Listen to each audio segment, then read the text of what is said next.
If you have time, you may wish to stay. At kung hindi naman, ay ikain nyo na lang po kami ng breakfast.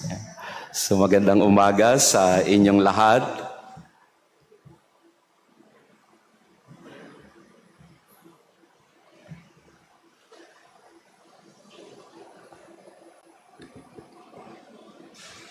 For those who can stay, you may wish to be with us. And to those with us online, we will meditate today on the Holy Spirit, Pentecost.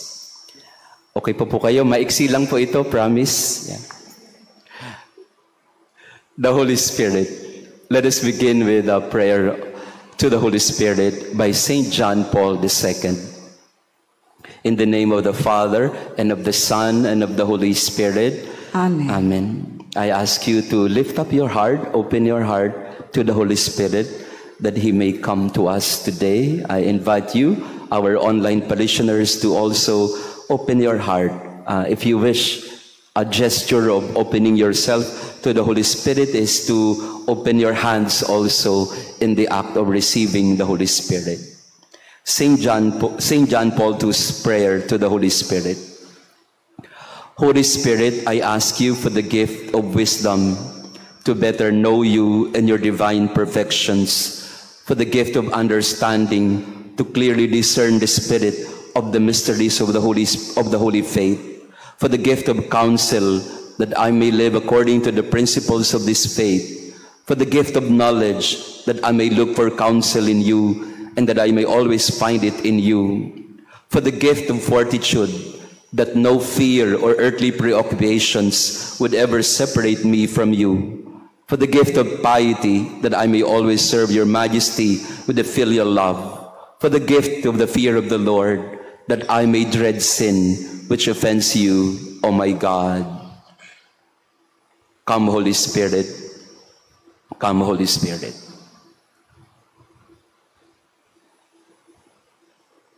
In the name of the Father, and of the Son, and of the Holy Spirit. Amen. Yan. So ito po ay parang Life in the Spirit seminar ang gagawin natin ngayong umaga.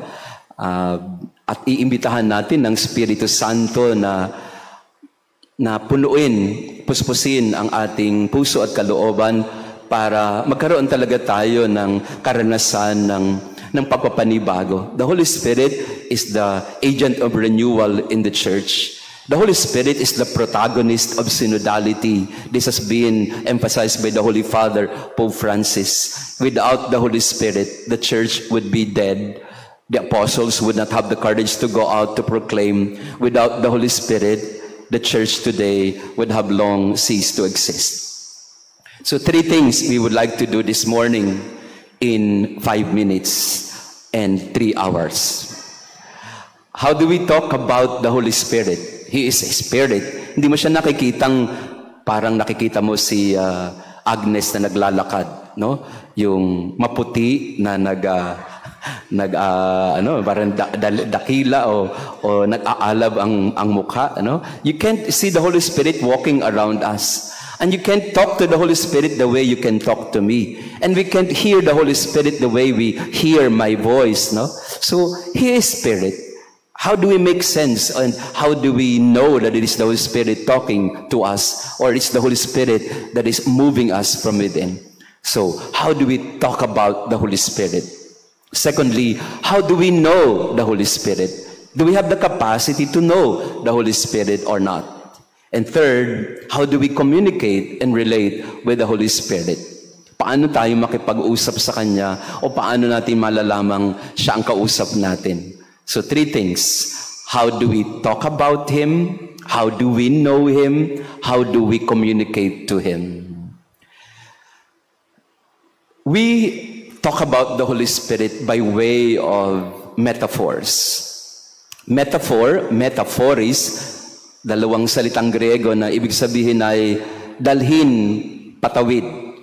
Meta, beyond, phoris, carry. So, by way of metaphors, we can talk about the Holy Spirit. So, the Holy Spirit there is an instrument that brings us across.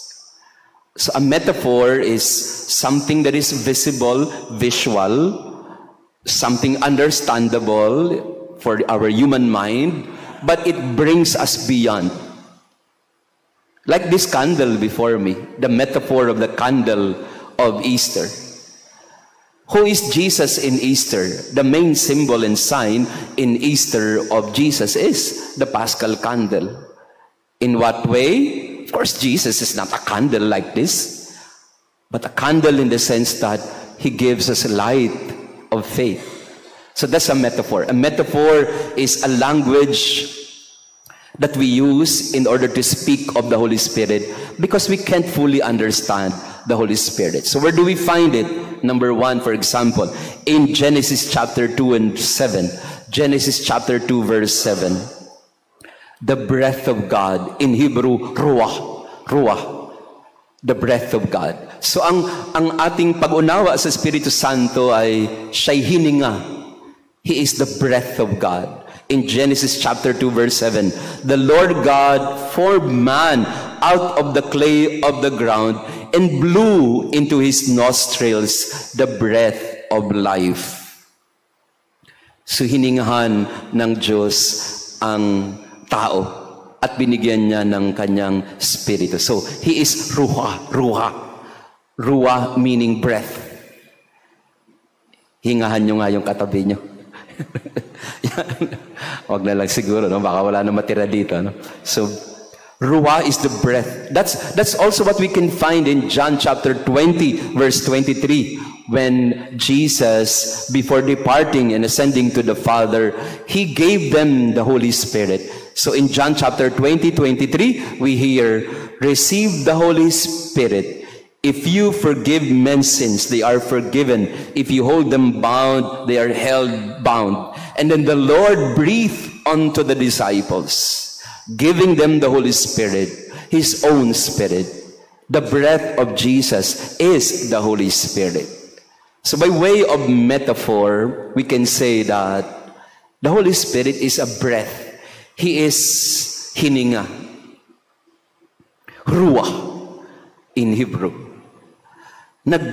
At ang tao, pag hindi na humihinga, if a person does not breathe anymore, what happens to the person? He dies.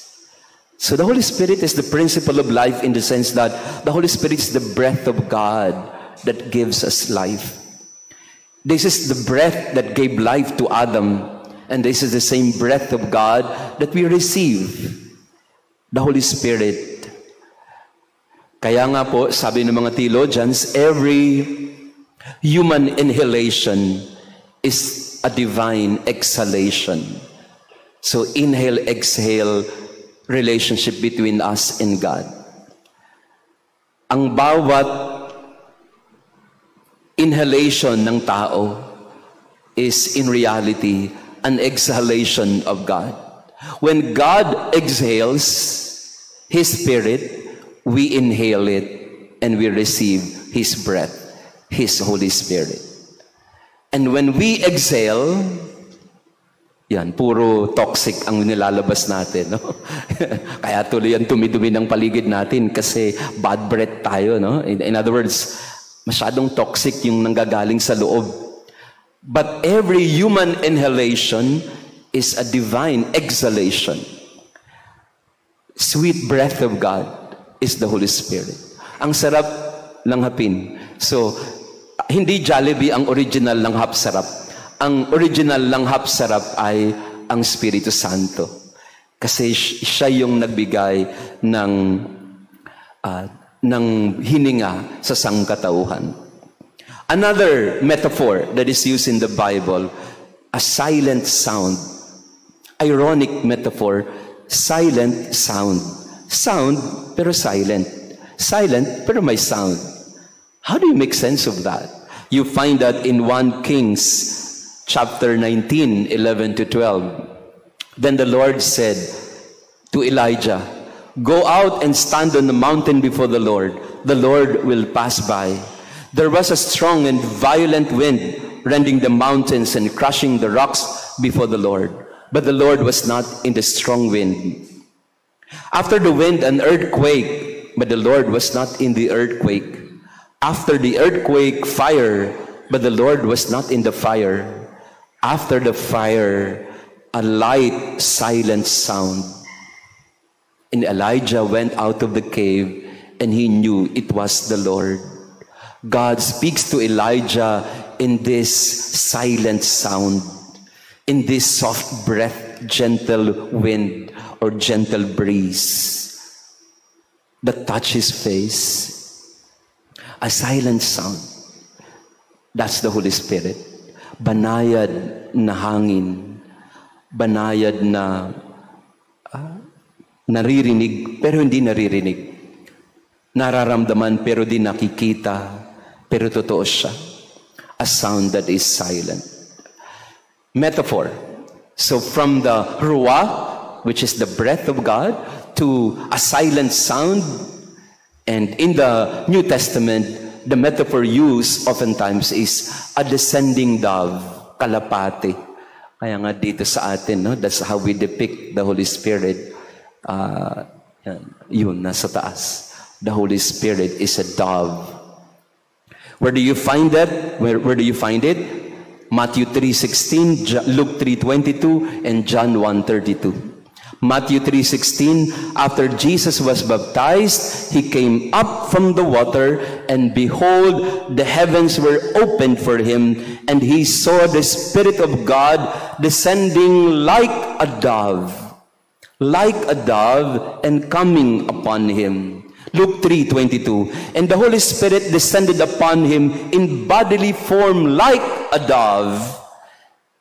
And the voice came from heaven, you are my beloved Son, with you I am well pleased. John 1:32, John testified further saying, I saw the Spirit come down like a dove from the sky and remain upon him, upon Jesus. Like a dove. Not exactly a dove, but the description is like a dove. I don't know how it appeared, no, at that time with Jesus and the others who witnessed the baptism. But he came down to Jesus like a dove. Our idea of the Holy Spirit is this. The most prominent metaphor we use for the Holy Spirit is, he's like a dove. Not exactly a dove, but like a dove. I don't know how to visualize that or imagine that. Bahala na kayo o bahala na tayo din. He is a dove, but not exactly a dove. He is like a dove na pumunta kay Jesus. In Acts chapter 2, there's another metaphor, the wind and fire. The wind and fire. Acts 2:2 and 4. And suddenly there came from the sky a noise like a strong driving wind, and it filled the entire house in which they were. And there appeared to them as if tongues as of fire, which parted and came to rest on each one of them. And they were all filled with the Holy Spirit and began to speak in different tongues as the Spirit enabled them to proclaim. So as they were inside the upper room, there was this noise like a strong driving wind and tongues as of fire, and the Holy Spirit was given to them. The images used by Luke to indicate the outpouring of the Spirit is wind and fire. For Elijah, it's the silent sound. For Adam, it's the breath of God. So these are metaphors. For Jesus, it's like a dove that came upon him. These are the metaphors or our way, the language that we use to describe the Holy Spirit. Tayo ba, no, sa ating karanasan, nakita ba natin ang Espiritu Santo sa ganong paraan? When did the Holy Spirit come to you like a breath of God? When did the Holy Spirit come to you like a silent, gentle breeze or sound? When did the Holy Spirit come to you like a dove? And when did the Holy Spirit come to you like a wind and fire, like tongues of fire hovering around above you and infusing in you His power and His presence? Duda ko, wala tayong karanasang ganon. Kung meron man, siguro hindi natin alam. At baka nga, Hindi pa natin talaga lubusang natatanggap ang Espiritu Santo kahit na binyagan na tayo, kahit na nakumpilan na tayo. Do you have a memory of your confirmation? Nada. Wala. Sinong obispong nagkumpil sa inyo? Who knows? Bishop Bacani or Cardinal Chito or what? Hindi, sa generation nyo, tingin ko si Cardinal Sinpa nagkumpil sa inyo. Pero what's our memory of our confirmation? It is supposed to be the time when we receive the gifts of the Holy Spirit, pero we have no recollection of it. And even to this day, perhaps, we haven't felt the Holy Spirit. And maybe it's about time. It's about time that we ask the Holy Spirit to come to us like the way He came to the apostles at Pentecost. I'd like to give to you one saint who had a very powerful experience of the Holy Spirit. Ito ay si Saint Philip Neri. I don't know if you heard about San Felipe Neri. Siya ang apostle of the Holy Spirit. Kung si Sister Faustina Kowalska ang apostle of mercy at si Saint Margaret Mary Alacoque ang apostle of the Sacred Heart, si Saint Philip Neri ang apostle of the Holy Spirit. Yeah. Kasi si Saint Philip Neri, naranasan niya ang Espiritu Santo like a globe of fire, like a ball of fire. No, ito yung account ni Saint Philip Neri. This is sometime in the 16th century. While he was with the greatest earnestness, si Saint Philip Neri, alam niyo ba kung nasaan ang San Felipe Neri? Nasa may Mandaluyong. So, San Felipe Neri ay isa siyang apostle of the Holy Spirit. While he was asking the Holy Spirit, there appeared to him a globe of fire. Nagpakita raw kay San Felipe Neri ang globe of fire which entered into his mouth. This ball of fire entered into his mouth and lodged in his breast, lodged in his chest. And thereaupon he was suddenly surprised with such a fire of love. Kaya yung kanyang puso daw biglang parang nag-aalab, nag-aapoy. And he was unable to bear it. He threw himself to the ground like one trying to cool himself because there was this globe of fire in his heart. So he was trying to eliminate this fire inside his heart. He bared his breast. Naghubad siya. Kasi nga, nandun yung napakainit na apoy sa kanyang puso. He bared his breast to temper in some measure the flame which he felt. When he had remained for some time, there was a little, and was a little recovered, he rose up full of joy. And immediately all his body began to shake with violent tremor. And putting his hand to his bosom, he felt by the side of his heart a swelling about as big as a man's fist. But neither then nor afterwards was it attended with the slightest pain or wound. Napaka-graphic description ng karanasan ni Saint Philip Neri ng Espiritu Santo. Habang nagdadasal daw siya, "Come Holy Spirit," bigla daw parang isang bolang apoy na pumasok sa kanyang bigbig na pumunta sa kanyang puso. At ito'y napakainit na kailangan niyang magpaikot-ikot para mawala yung init sa kanyang puso hanggang inalis niya na yung kanyang damit para lamang yung puso at nag-aapoy na nasa kanyang puso ay mawala. Pero hindi nawala. Nanatili ito sa kanyang puso pero wala siyang naramdamang sakit. He never felt any pain or wound.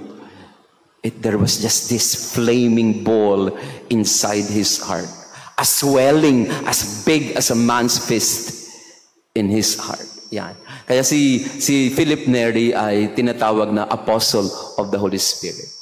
Kaya be careful din kapag nagdadasal tayo ng Come Holy Spirit kasi mamaya biglang dumating ang Espiritu Santo sa inyo, talagang manahan sa inyong puso. And why not? Why not? Sabi ni Saint Philip Neri, wala naman siyang naramdamang sakit. Ang naramdaman lang niya ay pure joy. That's why Saint Philip Neri is also called the Apostle of Joy. So alam nyo na gusto ko ding ma-assign sa San Felipe Neri kasi Grabe ang santong ito kung alam nyo lang yung kwento ng santong ito ni Philip Neri. No? He is the apostle of the Holy Spirit. He is the apostle of joy. So, Saint Philip Neri had experience of the Holy Spirit. But by way of, metaphor. Not direct correspondence of experience of, direct experience of you and me, but by way of, some sort of images that represent the Holy Spirit. Meron pong isang bata na nagsabi sa kanyang teacher na katekista, alam niyo po, teacher, naintindihan ko po yung Father, naintindihan ko yung Son, but this big bird, I don't understand. Parang ganun. Sabi niya, I know the Son, I know the Father, I know the Son. I can understand the Father and the Son. But this bird, I don't understand. Who is He? Yun nga, kasi ang Espiritu Santo, He reveals Himself to us not by way of human metaphor, but by way of other metaphors, like the fire, like the globe of fire of Saint Philip Neri. But how do we know the Holy Spirit?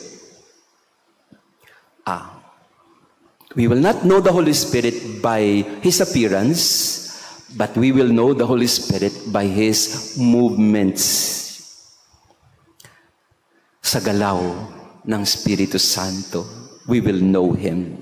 We go to the Blessed Mother, Luke 1:35. The movement of the Holy Spirit in Mary.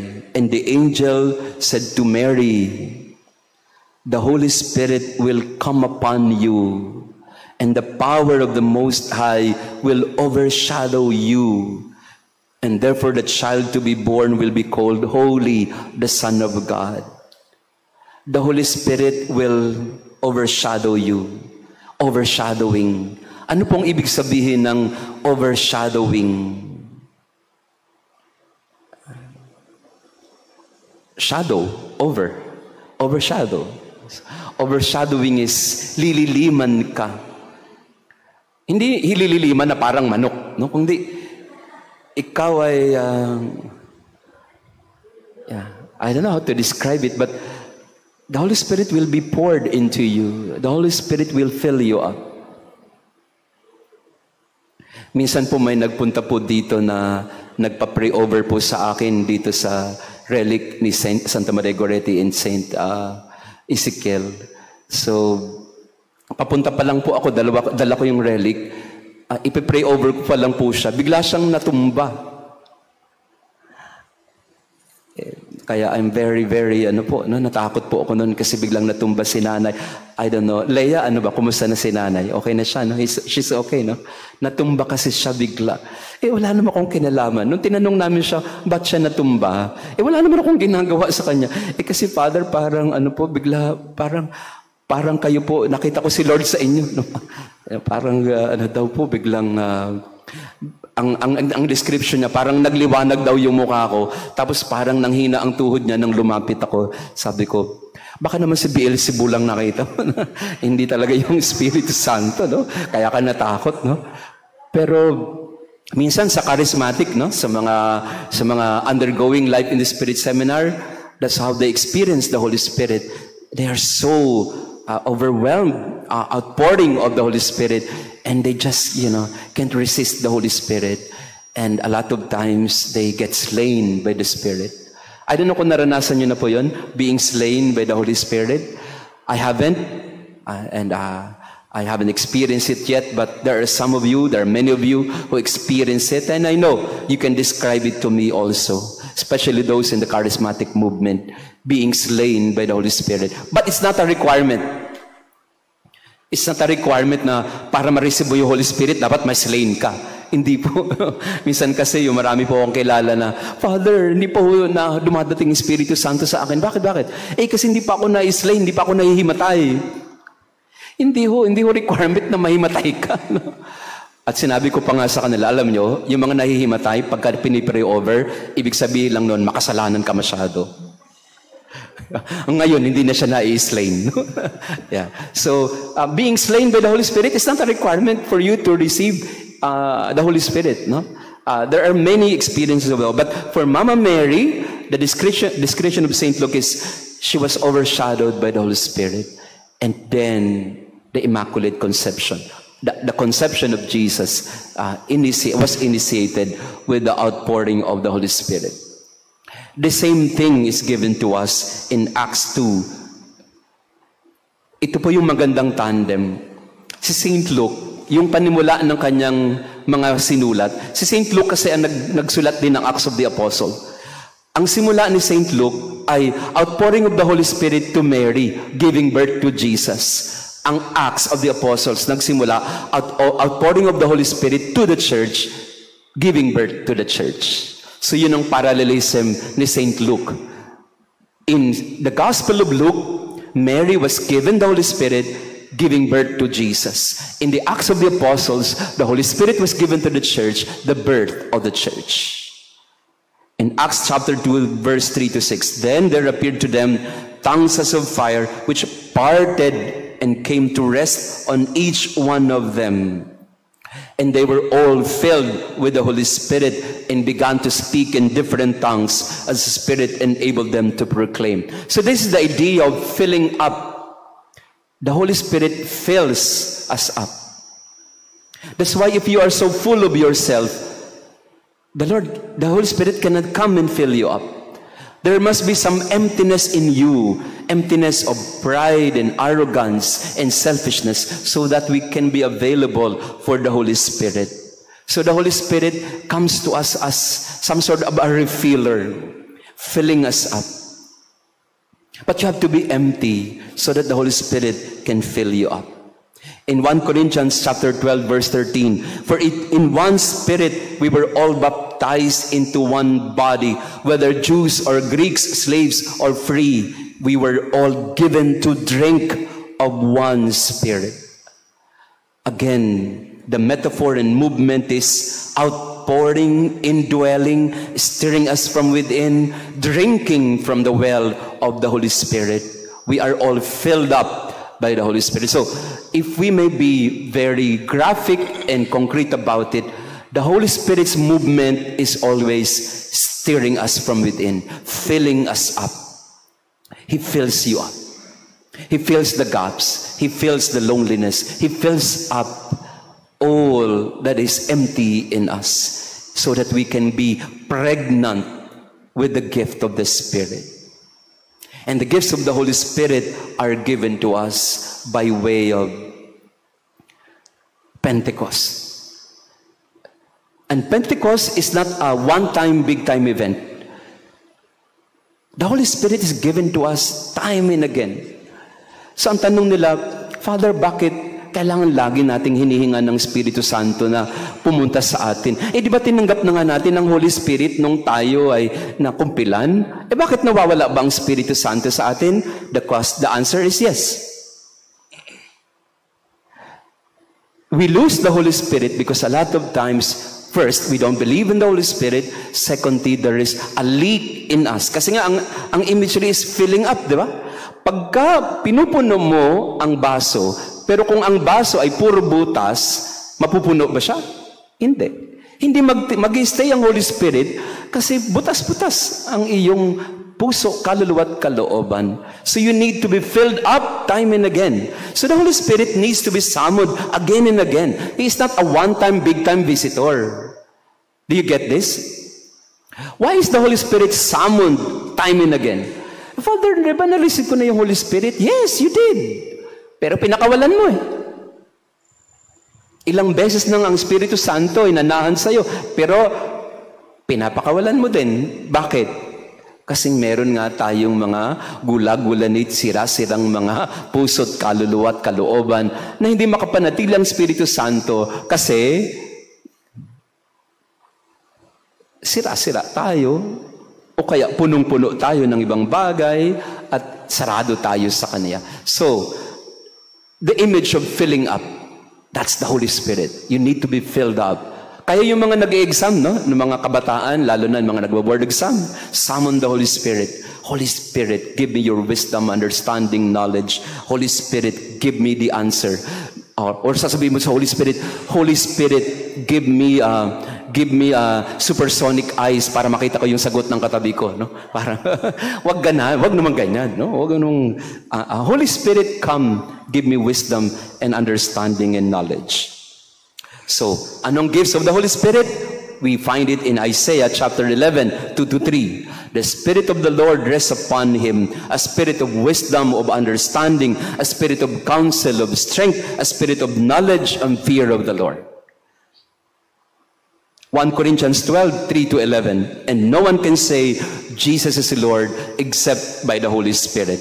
There are different kinds of spiritual gifts, but the same Spirit. To each individual, the manifestation of the Spirit is given for some benefit. To one is given through the Spirit the expression of wisdom, to another the expression of knowledge, to another faith, to another gifts of healing, to another mighty deeds, to another prophecy, to another discernment of spirits, to another varieties of tongues, to another interpretation of tongues. But one in the same Spirit produces all this, distributing them individually to each person as he wishes. Kaya wag mong sabihin na wala kang gift of the Holy Spirit. The Holy Spirit is the most generous giver. Each one of us has been given the gift of the Holy Spirit. You just need to what? Discover it. Kailangan malaman mo yan. Ano bang binigay na gift sa akin ng Holy Spirit? Binigay ba niya ako ng wisdom and counsel and knowledge? Binigay niya ba ako ng gift of prophecy and healing? Binigay niya ba ako ng gift of discernment? Binigay niya ba ako ng gift of fortitude, interpretation of tongues? What? What did I receive from the Holy Spirit? At maraming beses, hindi natin to alam kasi hindi naman natin tinutuklas at inaalam. And we just, think that, well, sino ba yung Holy Spirit na yan? I don't understand. But if you allow the Holy Spirit to work in you and through you, and if you allow the Holy Spirit to teach you what He has given you, and you will be so powerful because you will be what? You will be filled up. And you will not be relying too much on your own resources. It is the Holy Spirit who will give you the power and the strength, the inspiration and the courage, the fortitude, the bravery, and the candor in order to face life. I think ko yung mga taong mahina ang loob, hindi nila nalalaman na nasa kanilang spirito ng Diyos. Ang mga taong laging nagdududa at nag-aalala, hindi nila alam na hariyan ng Espiritu Santo para bigyan sila ng karunungan, bigyan sila ng kaalaman. But they don't make use of the Holy Spirit. And my analogy of that is like this microphone. The Holy Spirit is like this microphone that amplifies my voice. Without this microphone, I think you can't hear me from the back. But because I have this, my voice is amplified. The same thing with the Holy Spirit. The Holy Spirit amplifies our human strength. He works on nature. If this is nature, my voice, this is my speaking voice. This is my nature.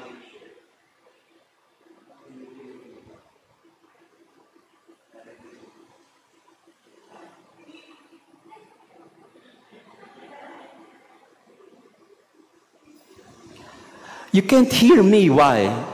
Because I'm not using my superpower. My superpower is this microphone.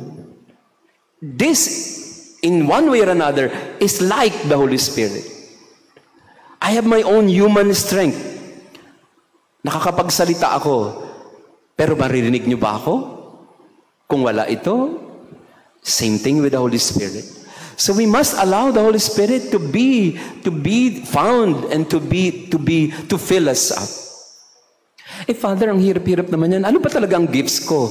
Ang alam ko, minsan sa mga bata, na binibigyan ko ng catechism about the Holy Spirit, Father, I don't know my gifts, no? We don't know our gifts. Ang alam lang namin gift of beauty. Parang, yeah, the Holy Spirit din yan, no? Gift of beauty is also from the Holy Spirit. But there's more than the Holy Spirit. So, now, there's a shortcut to it, and I'd like to end with this, no? Ayoko na hong habaan kasi baka, nagugutom na kayo. Tinanong ko din ito, no? Tinanong ko ito during the last synod of the World Meeting of Parish Priests. No? How do we know that the Holy Spirit really is working and moving within us and among us? Kasi discernment of the Holy Spirit, paano ba yan? Paano natin malalaman na ang Espiritu Santo ang kumilos at gumalaw? Ang sabi nung isang pari doon, isang expert in discernment of spirits, sabi niya, maybe it would be hard for people to know the movements and stirrings of the Holy Spirit. But the best way to know whether the Holy Spirit came and worked among us is by His fruits. Medyo hindi mo siya malalaman agad-agad unless you are a seasoned discerner sa kanyang pagkilos. Kasi nga, minsan parang hindi pa tayo bihasa sa pagkilatis, sa pagkilos ng Espiritu Santo. Pero ang sabi niya, the best way to know that the Holy Spirit worked in you and in your community is by His fruits. Galatians chapter 5, 20-23. Fruits of the Holy Spirit. The fruit of the Spirit is love, joy, peace, patience, kindness, goodness, faithfulness, gentleness, self-control. Kapag ka ito ang bunga ng inyong mga pinag-usapan o pinagnilayan o pinagdasalan, you would be sure that the Holy Spirit is there. If the result is love, because the Holy Spirit will not create chaos and disunity among us. He will not create more harm in us. He will give us love, joy. After your decision or after your conversation, after your prayer, if there is joy, it could have been the Holy Spirit working. Pero meron ding desolation ang Holy Spirit. So, make no mistake about it. The Holy Spirit also works not just in consolation, but also in desolation. Peace. There could be desolation, but if there is peace and patience, the Holy Spirit work. If there is kindness and goodness, kung ang resulta ay kabutihan at kagandahang loob, katapatan, you will be sure that it was the Holy Spirit working in you and through you. If there is gentleness, then it must have been the Holy Spirit working. But if it's violence, if it is grumbling, if it is negativity, it is despair, no, it's not the work of the Holy Spirit. And the Holy Spirit also, can sometimes work by way of desolation. Kahit problematic ang situation, the Holy Spirit is still there because the Holy Spirit gives us fortitude, courage, and bravery. So by their fruits, you will know them. You will relate with the Holy Spirit by way of loving, by way of opening yourself to the Holy Spirit, to be filled up by the Holy Spirit. In other words, and I'd like to end with this, the Spirit blows where He wills. John 3:8. John chapter 3 verse 8. The Holy Spirit cannot be contained in one form or shape or one time. No. We cannot dictate on the Holy Spirit. The Holy Spirit is God and He moves where He wills. So our part is to trust and surrender. That's why the best gesture to ask the Holy Spirit is trust and surrender. Come, Holy Spirit, I entrust everything to you. I surrender to you. Do with me as you please. Because we cannot dictate on the Holy Spirit what needs to be done. The Holy Spirit is the Spirit of truth. He will lead us to all truth.